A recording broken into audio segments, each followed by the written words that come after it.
Karnataka media news ನೊಂದವರ ಧ್ವನಿಗಾಗಿ ಭ್ರಷ್ಟಾಚಾರದ ವಿರುದ್ಧವಾಗಿ ಸದಾ ಸಿದ್ಧ 24x7. ನಿಮ್ಮ ಹೆಸರು? ಶಿವಣ್ಣ ಸರ್. ಶಿವಣ್ಣ ನಮ್ಮ ತಂದೆ ಹೆಸರು ಚಿತ್ತಪ್ಪ ಅಂತ ಸರ್. ನಮ್ಮದು ಪಿಲಾಜ್ನಹಳ್ಳಿ ಎಲ್ಕೆರೆ ಮಾಜೂರೆ ಪಿಲಾಜ್ನಹಳ್ಳಿ ಗ್ರಾಮ ಸರ್. ಏನ್ ಸಮಸ್ಯೆ ಆಗ್ತಾ ಇದೆ? ಎಷ್ಟು ವರ್ಷದಿಂದ ಅಡ್ಡಾಡ್ತಾ ಇದ್ದೀರಾ ಈ ತಾಲೂಕು ಆಫೀಸು ಅಥವಾ ನಿಮ್ಮ ಏನು ಜಮೀನಿನ ಸಮಸ್ಯೆಗೆ? ಸರ್ ಈಗ ಒಂದು 10 ವರ್ಷದಿಂದ ಅಡ್ಡಾಡ್ತಾ ಇದ್ದೀನಿ ಸರ್. ಅಡ್ಡಾಡ್ತಾ ಇದ್ದೀನಿ. ಒಬ್ರು ಅಧಿಕಾರಿಗಳು ಗಮನಕ್ಕೆ ತಾಮ್ತಾ ಇಲ್ಲ.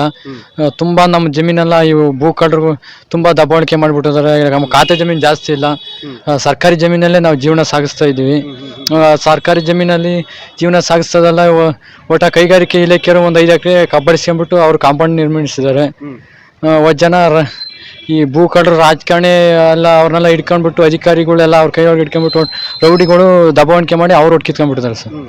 ಈಗ ಒಂದು ಯಾರು ನಮಗೆ ನ್ಯಾಯ ಕೊಡಿಸಲ್ಲ. ಈ ಆನ್ಲೈನಲ್ಲಿ ಕಾನ್ಸ್ಟೇಬಲಿಂದ ಹಿಡಿದು ಕಮಿಷನರ್ವರೆಗೂ ನಾನು ಕೇಸ್ ಮಾಡಿದ್ದೀನಿ ಸರ್. ಯಾರು ನನಗೆ ರಿಯಾಕ್ಷನ್ ಯಾರು ಕೊಡ್ತಾ ಇಲ್ಲ ಸರ್. ನಿಮ್ಮನ್ನ ಗಮನಿಸ್ತಾ ಇಲ್ಲ. ನೀವೇನ್ ಹೋರಾಟ ಮಾಡ್ತಿದ್ದೀರಾ, ನೀವೇನ್ ಜಮೀನ್ ಬಿಡಿಸ್ಕೋಬೇಕು, ನಿಮ್ಮ ಆಗಿರ್ತಕ್ಕಂಥ ಅನ್ಯಾಯ ಕೇಳಕ್ ಹೋಗ್ತಾ ಇದ್ದೀರಾ, ಯಾರು ಗಮನಿಸ್ತಾ ಇಲ್ಲ? ಯಾರು ಗಮನಿಸ್ತಾ ಇಲ್ಲ ಸರ್. ನಿಮ್ದು ಯಾವ ಪಂಚಾಯತಿ ಬರುತ್ತೆ? ಎಲ್ಕೆರೆ ಪಂಚಾಯತ್ಗೆ ಸರ್. ಎಲ್ಲದಕೆರೆ ಪಂಚಾಯತಿ ಬರ್ತದೆ ಸರ್. ನಾವು ತಹಸೀಲ್ದಾರು AC ಇದು ಕೈಗಾರಿಕೆ ಇಲಾಖೆಗೆ ಸೇರಿರೋದಾದ್ರು ಸರ್. ನಾವು AC ಕೋರ್ಟ್ಗೆ ಅಪೀಲ್ ಹಾಕೊಂಡಿದ್ದು. ಅವ್ರು DC ಅವರು ಅಗ್ರಿಮೆಂಟ್ ಮಾಡಿದ್ದಾರೆ. ನಮಗೆ ಪವರ್ ಇಲ್ಲ ಅಂತ ಕೇಸ್ ವಜಾ ಮಾಡಿ ಹೈಕೋರ್ಟ್ಗೆ ಹೋಗಿ ಅಂತ ಕೇಸ್ ಮುಂದೆ ಆದೇಶ ಮಾಡಿದ್ದಾರೆ. ಈಗ ಹೈಕೋರ್ಟ್ನಲ್ಲಿ ನಾನು ಅಪೀಲ್ ಹಾಕಿದ್ದೀನಿ ಸರ್. ಹೈಕೋರ್ಟ್ಗೆ ಹೋಗಿದ್ರೆ ಅಲ್ಲೇ ಕೈಗಾರಿಕೆ ಇಲಾಖೆ ಹೈಕೋರ್ಟ್ಗೆ ಹೋಗಿದ್ದೀನಿ ಸರ್.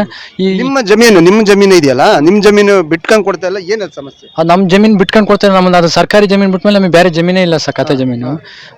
ಈಗ ಒಂದು 2 ಎಕರೆ ಉಳ್ಳಿ ಸಜ್ಜೆ ಸೆಲ್ಲಿಗೆ ಒಂದು ತಿಂಗಳಿಂದ ಹೋಗಿದೆ ಸರ್. ನಾವು ಕುರಿ ಹತ್ರ ಹೋದಾಗ ಸರ್, ನಮ್ಮ ಕುರಿ ಬಿಟ್ಟರೆ ಬೇರೆ ಜೀವನ ಏನಿಲ್ಲ ಸರ್. ನಮ್ಮ ಕುರಿನೇ ಜೀವನ ನಮಗೆ. ಕುರಿ ಹತ್ರ ಹೋದಾಗ ಬೆಳೆ ಎಲ್ಲ ಹಾಳು ಮಾಡಿಬಿಟ್ಟು ಟ್ಯಾಕ್ಟ್ರಲ್ಲಿ ಗೇದು ಅವ್ರು ಕೇಳಕ್ಕೆ ಹೋದಾಗ ನಿಮ್ಮ ಅಪ್ಪಂದೇನೋ ಏನೈತೆ ತಾಂಬ ಸರ್ಕಾರಿ ಜಮೀನು. ಈಗ ಸರ್ಕಾರದಿಂದಲೇ ರೈತರಿಗೆ ಸಾಗುವಳಿ ಕೊಡೋದು. ದರ್ಖಾಸ್ ಈಗ 50 ವರ್ಷದಿಂದ ದರ್ಖಾಸ್ನೇ ಕೊಟ್ಟಿಲ್ಲ ಸರ್, ಯಾರಿಗೂ ಸಾಗುವಳಿನೇ ಕೊಟ್ಟಿಲ್ಲ. ಅಂಥ ಪೊಸಿಷನ್ ಇರುವಾಗ ಹಿಂಗೆ ದಬ್ಬಾಣಿಕೆ ಮಾಡಿಬಿಟ್ಟು ಸರ್, ಒಂದು ಪಿತ್ರಾರ್ಜಿತ ಆಸ್ತಿ ಎಲ್ಕೆರೆ ಸರ್ವೆ ನಂಬರ್ 10 ಸರ್ವೆ ನಂಬರ್ 255ರಲ್ಲಿ ಪಿತ್ರಾರ್ಜಿತ ಆಸ್ತಿ ಸರ್. ನಮ್ಮ ತಾತ ಎಣ್ಣೆನು ಅದರಲ್ಲೂ ನ್ಯಾಯ ಸಿಗಲಿಲ್ಲ ಸರ್. ನೀವು ಕೈ ಬಿಟ್ಬಿಟ್ರು ಸರ್. ಈಗ ಅದೇ ಜನ ಈಗ ನಂದು 2 ಎಕರೆ ಬೆಳೆ ಎಲ್ಲ ನಾಶನ ಮಾಡಿಬಿಟ್ಟು ಗೇದ್ ಬಿಟ್ಟಿದ್ದಾರೆ ಸರ್. ಹಿಂಗೆ ಸರ್ಕಾರಿ ಜಾಗಕ್ಕೆ ನನಗೆ ಒತ್ತುವರಿ ಬರ್ಬೇಕು. ಅವ್ರಿಗೆ ಖಾತೆ ಆಗಿಲ್ಲ ಸರ್, ಯಾರಿಗೂ ಕೂಡ ಅಲ್ಲಿ. ನನಗೆ ಒತ್ತುವರಿ ಬೇರೆ ಸರ್ವೆ ನಂಬರ್ನಿಂದ ಅದೇ ಸರ್ವೆ ನಂಬರ್ನಲ್ಲಿ ಜಾಗ ಉಳ್ಕೊಂಡ್ರೆ ವಾಣಿಲಿ ಒತ್ತುವರಿ ಸೋರಿಸಿದ್ರೆ ಮಾತ್ರ ಅಧಿಕಾರ ಸರ್. ಬೇರೆ ಜಾಗದಲ್ಲಿ ಅದು ಪಬ್ಲಿಕ್ ಪ್ಲೇಸ್ ಸರ್. ಯಾರು ಸರ್ ಪಂಚಾಯತಿನಾಗ ಇರ್ತಕ್ಕಂಥ ಏನ್ ಹೇಳ್ತಿದ್ದಾರೆ ನಿನಗೆ? ಅಲ್ಲಿ ಗ್ರಾಮ ಪಂಚಾಯತಿ ಯಾರು ಹೇಳಲ್ಲ ಸರ್. ಅವ್ರು ಅಂದ್ರೆ ರಾಜಕೀಯ ದೊಡ್ಡ ರೌಡಿಜಮ್ ಸರ್. ಅವ್ರಿದ್ರಿಗೆ ಯಾರು ಬಂದು ನಮ್ಗೆ ಹೆಲ್ಪ್ ಮಾಡಲ್ಲ ಸರ್. ನಿಮ್ಮ ಸಹಾಯಕ್ಕೆ ಯಾರು ನಿಂತ್ಕೊಂತ ಇಲ್ಲ? ಯಾರು ನಿಂತ್ಕೊಂತ ಇಲ್ಲ ಸರ್. ಯಾಕಂದ್ರೆ ಅವ್ರು ರೌಡಿಜಮ್ ಎಲ್ಲ ಎದುರ್ತಾರೆ ಸರ್ ಜನ. ಅವರು ಹಿಂದೆ ರಾಜಕೀಯ ಕೈ ಹೊಡೆಯಿದೆ ಸರ್. ರಾಜಕೀಯದಿಂದ ಪೊಲೀಸ್ ಕಮಿಷನರ್ ಕಾನೂನು ಇಕ್ಕೊಂಡ್ಬಿಟ್ಟು ಸರ್ ಆ ಥರ ಆಟ ಆಡ್ತಾ ಇದೆ ಸರ್. ಆ ಥರ ಸರ್ಕಾರಿ ಜಮೀನು ಸರ್ ಜಾಸ್ತಿ ಜಮೀನು ದಬ್ಬಾಣಿಕೆ ಮಾಡ್ಕೊಂಡು ಬಂದಿದೆ ಸರ್. ಎಷ್ಟು ವರ್ಷದಿಂದ ಮಾಡ್ತಿದ್ದಾರೆ ಸರ್? ನಮ್ಮ ತಾತರು ಈಗ ಸರ್ TT ಕಟ್ಟಿದ್ದೀವಿ, ಕಂದಾಯ ಕಟ್ಟಿದ್ದೀವಿ.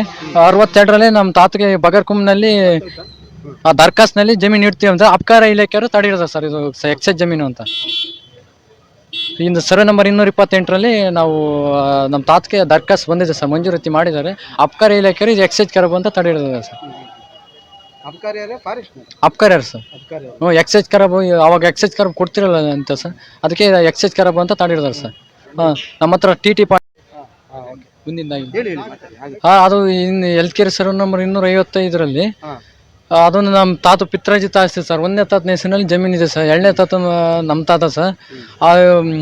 ಯಾರು 4ನೇ ತಾತನ ಮಕ್ಕಳು ಸರ್ ನಮ್ಮ ಹೆಸರಿನಲ್ಲಿ ಐತೆ ಅಂತ ಹೇಳ್ಬಿಟ್ಟು ಅದನ್ನ ಕಿತ್ಕೊಂಡು ಊರ ಪಕ್ಕದಲ್ಲಿ ಎಲ್ಲ ಸೈಟ್ ಮಾಡ್ಕೊಂಬಿಟ್ಟು ಅದನ್ನ ಜಮೀನು ಕೂಡ ಅವ್ರ ಸೈಟ್ ಮಾರ್ಕೊಂಬಿಟ್ಟು ಮನೆ ಕಟ್ಕೊಂಡು ಅಲ್ಲೂ ನಮಗೆ 53 ಅರ್ಜಿ ಕೂಡ ಹಾಕಿದ್ದೀವಿ ಸರ್ ನಾವು.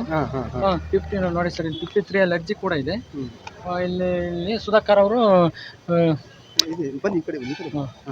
53 ಅರ್ಜಿ ಕೂಡ ಕೊಟ್ಟಿದ್ದೀವಿ.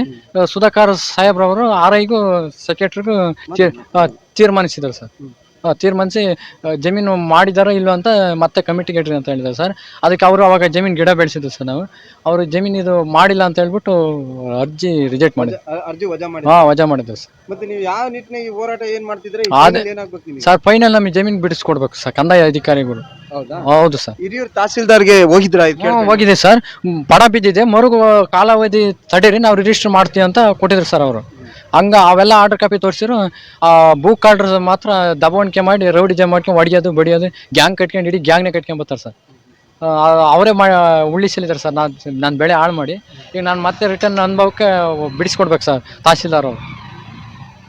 ವೀಕ್ಷಕರೇ, ಇದು ಒಬ್ಬ ರೈತರ ಒಂದು ನೋವಿನ ಕೂಗು ಹೇಳ್ತಾ ಇರತಕ್ಕಂಥದ್ದು. ಯಾವುದೇ ರೀತಿಯಾದ ಸ್ಪಂದನೆ ಇಲ್ಲ. ಅರ್ಜಿ ಕೊಟ್ಟರೆ ಅರ್ಜಿ ಕೂಡ ಸರಿಯಾಗಿ ಗಮನಿಸ್ತಾ ಇಲ್ಲ. ಅದು ಆ ಇಲಾಖೆಯವರು ಕರೆಕ್ಟಾಗಿ ಸ್ಪಂದನೆ ಇಲ್ಲ. ಇವ್ರಿಗೆ ಅನ್ಯಾಯ ಆಗಿರ್ತಕ್ಕಂಥದ್ದನ್ನ ಯಾವುದೇ ರೀತಿಯ ಸ್ಪಂದನೆ ಇಲ್ಲ ಅಂತ ಹೇಳ್ಬಿಟ್ಟು ಅವ್ರ ನೋವನ್ನ ಇವತ್ತು ಹೇಳ್ಕೊಳ್ತಾ ಇದ್ದಾರೆ.